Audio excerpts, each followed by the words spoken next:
ಮೊನ್ನೆ ಒಂದು ವಿಚಾರನ BJPಯವರು ಟ್ವೀಟ್ ಮಾಡಿದ್ದಾರೆ, ನಾನು ನೋಡಿದೆ, ತಾವು ಕೂಡ ನೋಡಿರ್ತೀರಿ.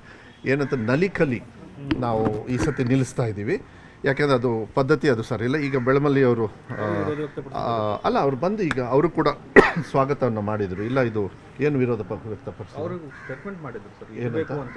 ಇರಬೇಕು ಅಂತ ಮಾಡಿಲ್ಲ, ಬಂದು ತೆಗಿಬೇಕು ಅಂತ ಮಾಡಿದ್ದಾರೆ. ಅವರು ಕೂಡ ಇದನ್ನು ಹಳೆ ಸಿಸ್ಟಮ್ಮು 30 ವರ್ಷದ್ದು, ಈಗ ತಾನೇ ಬಂದು ಈಗ ನಾವು ತಿಂಡಿ ತಿಂದ್ಕೊಂಡು ಮನೆಯಿಂದ ಇಲ್ಲಿಂದ ಹೊರಟ್ರು. ನೀವು ಬರೋಕ್ಕಿಂತ ಮುಂಚೆ ನೋಡಿದ್ರೇನೋ ಗೊತ್ತಿಲ್ಲ. ಇದನ್ನು ಬದಲಾವಣೆ ಮಾಡಬೇಕಾಗತ್ತೆ ಅಂತ ಹೇಳಿದರು. ಇನಿಷಿಯಲಿ ಅವ್ರದ್ದೆಲ್ಲ ಇತ್ತು, ಇನಿಷಿಯಲಿ 1 ವರ್ಷದ ಹಿಂದೆ ಎಲ್ಲ ಮುಂಚೆ. ಈಗ ಅವ್ರಿಗೂ ಕೂಡ ಅರ್ಥ ಆಗಿದೆ. ಮಕ್ಕಳಿಗೆ 1ನೇ ಕ್ಲಾಸಲ್ಲಿ ಕಲಿಬೇಕಾದ್ರೆ 3ನೇ ಕ್ಲಾಸ್ ಮಕ್ಕಳದ್ದು ಹೇಳ್ಕೊಟ್ರೆ ಅದೇ ಕ್ಲಾಸ್ ರೂಮಲ್ಲಿ 1ನೇ ಕ್ಲಾಸ್ ಮಗು ಹೆಂಗೆ ಅಬ್ಸರ್ವ್ ಮಾಡೋಕ್ಕಾಗತ್ತೆ? ಇಲ್ಲ, 1ನೇ ಕ್ಲಾಸ್ದು ಕಲ್ತಿರೋದು 3ನೇ ಕ್ಲಾಸ್ದು ಟೈಮ್ ವೇಸ್ಟ್ ಮಾಡ್ತಾ ಇದ್ದೀರಾ. ಇದು ನಲಿಕಲಿ ಅಂತಕ್ಕಂಥದ್ದು ಆ ಟೈಮಲ್ಲಿ ತಂದಿರ್ತಕ್ಕಂಥದ್ದು ಒಳ್ಳೆಯದು.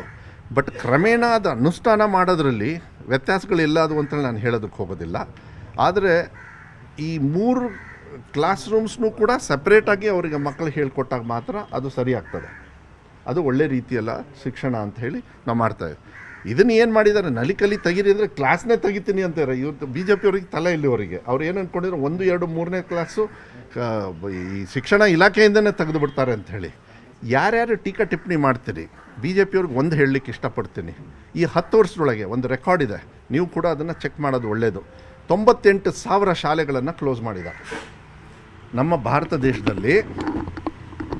ಅಂಡರ್ ಮೋದಿಯವರ ಗೌರ್ಮೆಂಟಲ್ಲಿ, ಅವರ ನೇತೃತ್ವದಲ್ಲಿ 93,000 ಶಾಲೆಗಳನ್ನು ಕ್ಲೋಸ್ ಮಾಡಿದ್ದಾರೆ. ಆಯಿತು, ಯಾವ ರಾಜ್ಯದಲ್ಲಿ ಮಾಡಿದ್ದಾರೆ ನಾನೀಗ ಹಂಚ್ತೀನಿ, ಅದನ್ನ ನಿಮಗೆ ಕೊಡ್ತೀನಿ ಬೇಕಾದ್ರೆ ಅಲ್ಲಿ ಡೀಟೇಲ್ಸ್ನು ಕೂಡ. ಅದರೊಳಗೆ ನಾರ್ತ್ ಇಂಡಿಯಾದಲ್ಲಿ ಎಲ್ಲ ಸ್ಟೇಟಲ್ಲೂ ಕೂಡ ಓಪನ್ ಆಗಿ ಗೌರ್ಮೆಂಟ್ ಆರ್ಡರ್ ಮಾಡಿಬಿಟ್ರು. ಮಧ್ಯಪ್ರದೇಶ, ಗುಜರಾತ್ ಎಲ್ಲ 10,000 15,000 ಮನ್ಸಿಗೆ ಬಂದಂಗೆ. ಆ ಮಕ್ಕಳು ಎಲ್ಲಿ ಹೋದ್ರಂತೆ ಇವ್ರು ಏನಾದ್ರು BJPಯವ್ರು ಕೇಳಿದ್ರಾ? ಫೋಟೋ ಹಾಕ್ಬಿಟ್ಟು ಶೋಕಿ ಮಾಡ್ತಾರಲ್ಲ BJPಯವರು. ಇವರು ಅರ್ಥ ಮಾಡ್ಕೊಳ್ಬೇಕಾಗತ್ತೆ. ಫಸ್ಟ್ ನಿಮ್ಮ ಮನೇಲಿ ಏನು ಹೊಲಿಸಿದೆ, ನಿಮ್ಮ ಮನೇಲಿ ಎಷ್ಟು ಹೊಲಿಸಿದೆ ಅನ್ನೋದನ್ನ ನೀವು ನೋಡಬೇಕಾಗುತ್ತೆ. BJPಯವರು before you troll somebody else. ಅದು ಸ್ವಲ್ಪ ಕಾಮನ್ ಸೆನ್ಸ್ ಮೋಸ್ಟ್ಲಿ BJPಯವ್ರಿಗೆ ಕಮ್ಮಿ ಅನಿಸುತ್ತೆ. ಅದಕ್ಕೆ ಅವ್ರಿಗೆ ಹೇಳಿದೆ, ಇದನ್ನು ಸ್ವಲ್ಪ ನೋಡಬೇಕಾಗುತ್ತೆ. ಕರ್ನಾಟಕ ರಾಜ್ಯದಲ್ಲಿ 10 ವರ್ಷದೊಳಗೆ ಅವರೇ ಕೊಟ್ಟಿರ್ತಕ್ಕಂಥ ರೆಕಾರ್ಡ್ಸಲ್ಲಿ ನಾನು ನೋಡಿರೋದ್ರಲ್ಲಿ ಒಂದು 3,000 ಕ್ಲೋಸ್ ಆಗಿದೆ.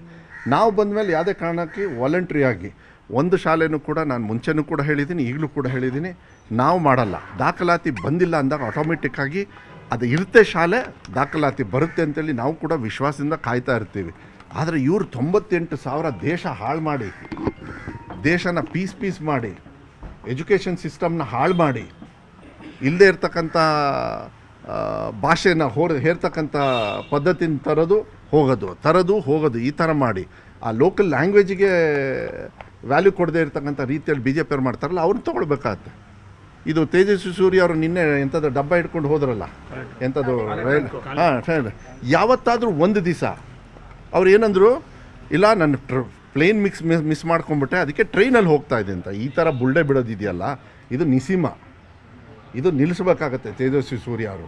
ಆ ಡಬ್ಬದೊಳಗೆ ಖಾಲಿ ಇತ್ತಲ್ಲ, ಅದು ಮೋದಿ ಅವ್ರ ಮನೆ ಎದುರುಗಡೆ ಹೋಗಿ ನಮ್ಮ GST ಪಾಲನಾದರೂ ಕೊಡ್ರಿ ಅಂದರೆ ಅದರೊಳಗೆ ಸ್ವಲ್ಪ ದುಡ್ಡಾದರೂ ಬರ್ತೈತೆ, ತೊಗೊಂಬಂದ್ಬಿಟ್ಟು ನಮಗೆ ಟ್ಯಾಕ್ಸ್ ಕೊಡ್ತಕ್ಕಂಥ ಇಂಥದ್ದು ಮಾಡಬೇಕೆ ಹೊರತು ಅಲ್ಲಿ ಮಾಧ್ಯಮದವ್ರನ್ನ ಕರೆಸೋದು, ಶೋಕಿ ಮಾಡೋದು, ಇಲ್ಲ ನಾನು ಇಲ್ಲಿ ಹೋಗ್ತಾ ಇದ್ದೀನಿ ಅನ್ನೋದು, ಇವೆಲ್ಲ ಮಾಡ್ಕೊಳ್ಳಿ, ಹೋರಾಟ ಮಾಡಲಿ, ನಾವು ಬೇಡ ಅನ್ನಲ್ಲ. ಆಮೇಲೆ ಇನ್ನೂ ಕೂಡ ರಾಜ್ಯ ಸರ್ಕಾರವು ಕೇಳಿದ್ರೂ ಕೂಡ ಚೇರ್ಮನ್ ಯಾರು ಇದಕ್ಕೆ? ಸೆಂಟ್ರಲ್ ಗೌರ್ಮೆಂಟ್ ಅವ್ರು ತಾನೇ ಕೇಳೋಂಥದ್ದು, ಸರ್ಕಾರದ ಕೆಲಸ. ಯಾಕೆ ಕೇಳೋದೇ ತಪ್ಪ? ಹಾಗಾದರೆ ಕೇಳಬಾರ್ದಾ? ಕೇಳೋದು ಒಂದು ಕಡೆಗೆ ಆಯಿತು, ಹೊರೆ ಆಗುತ್ತೆ, ಇಲ್ಲ ಚರ್ಚೆ ಮಾಡಿ ಅದನ್ನೆಲ್ಲ ಒಂದು ತೀರ್ಮಾನ ತಗೊಳ್ಳೋದು, ಒಂದು ತೀರ್ಮಾನ ಮಾಡಿ. ಯಾರಾದರೂ ಒಬ್ಬರಾದರೂ MP ಗಳು ಇನ್ಕ್ಲೂಡಿಂಗ್ ತೇಜಸ್ವಿ ಸೂರ್ಯ ಪುಕ್ಷಟೆಯಲ್ಲಿ ಓಟ್ ಹಾಕ್ಸ್ಕೊಂಡು ಹೋಗ್ತಾರಲ್ಲ, GST ಅವ್ರ ಪರವಾಗಿ ಪಾಲನ್ನು 14% ನಾವೇನು ಕಟ್ತೀವಿ, ಏನಾದ್ರು ಇವತ್ತುವರೆಗೂ ಕೇಳಿದಾರಾ? ಎಜುಕೇಷನ್ ಡಿಪಾರ್ಟ್ಮೆಂಟ್ಗೆ ಮಾನ್ಯ ಸಿದ್ದರಾಮಯ್ಯ ಸಾಹೇಬರು ಸುಮಾರು 13-14% ಕೊಡ್ತಾ ಇದ್ದಾರೆ ಎಜುಕೇಷನ್ ಡಿಪಾರ್ಟ್ಮೆಂಟಿಗೆ ಅಂತ ನೀವು ತಿಳ್ಕೊಳ್ಳಿ. ನರೇಂದ್ರ ಮೋದಿ ಅವರು ಎಷ್ಟು ಕೊಡ್ತಾರೆ ಸ್ವಲ್ಪ ಲೆಕ್ಕ ಹಾಕಿ ನೀವು.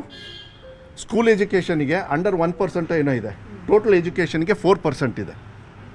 ಇದು ಇವ್ರದ್ದು ಎಜುಕೇಷನ್ ಸಿಸ್ಟಮ್ ಇವ್ರದ್ದು. ತೇಜಸ್ವಿ ಸೂರ್ಯ ಅವರು ಸ್ವಲ್ಪ ತಲೆಯಲ್ಲಿ ಏನಾದ್ರು ಇಟ್ಕೊಂಡು ಏನಾರು ಅವ್ರಿಗೆ ಬುದ್ಧಿ ಅಂತ ಹೇಳಿದ್ರೆ ಇದನ್ನು ಕೇಳಬೇಕಾಗತ್ತೆ.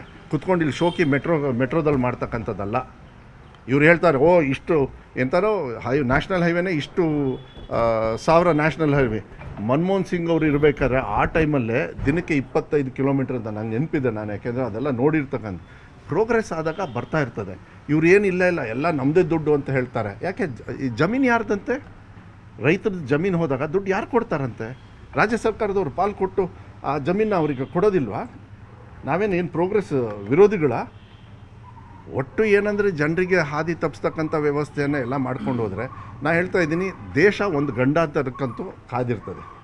ಇವರೆಲ್ಲರೂ ಕೂಡ ರೆಫಾಲು ಮತ್ತು ಬೇರೆಯವ್ರಿಗೆ ಹೇಳ್ತಾರೆ, ಮಾತೆತ್ತಿದ್ರೆ ಕಾಂಗ್ರೆಸ್ ಅವರಿಗೆ ಇಲ್ಲ ನೀವು ಪಾಕಿಸ್ತಾನಕ್ಕೆ ಹೋಗಿ ಅಂತ.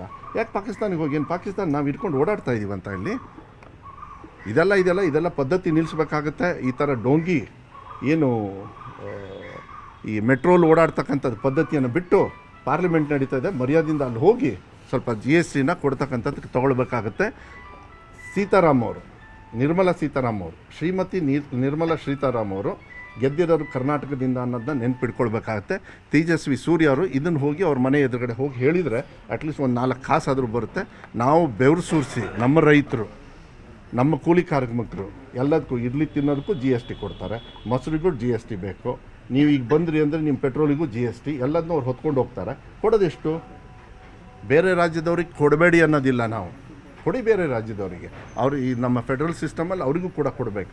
ಆದರೆ ನಮ್ಮ ಪಾಲು ಏನಾಗುತ್ತೆ ಅಂತೇಳಿ ನೋಡಬೇಕಲ್ಲ, ಅದನ್ನು ನಾವು ನೋಡಬೇಕಾಗುತ್ತೆ ಅನ್ನೋದನ್ನ ನಾನು ಹೇಳಲಿಕ್ಕೆ ಇಷ್ಟಪಡ್ತೀನಿ. ಈ ತೇಜಸ್ವಿ ಸೂರ್ಯ ಅವ್ರ ಡ್ರಾಮಾ ಗೇಮ್ ಏನಿದೆ ಅದನ್ನು ನಿಲ್ಲಿಸೋದು ಒಳ್ಳೆಯದು ಅಂತೇಳಿ ನಾನು ಭಾವಿಸ್ತೀನಿ.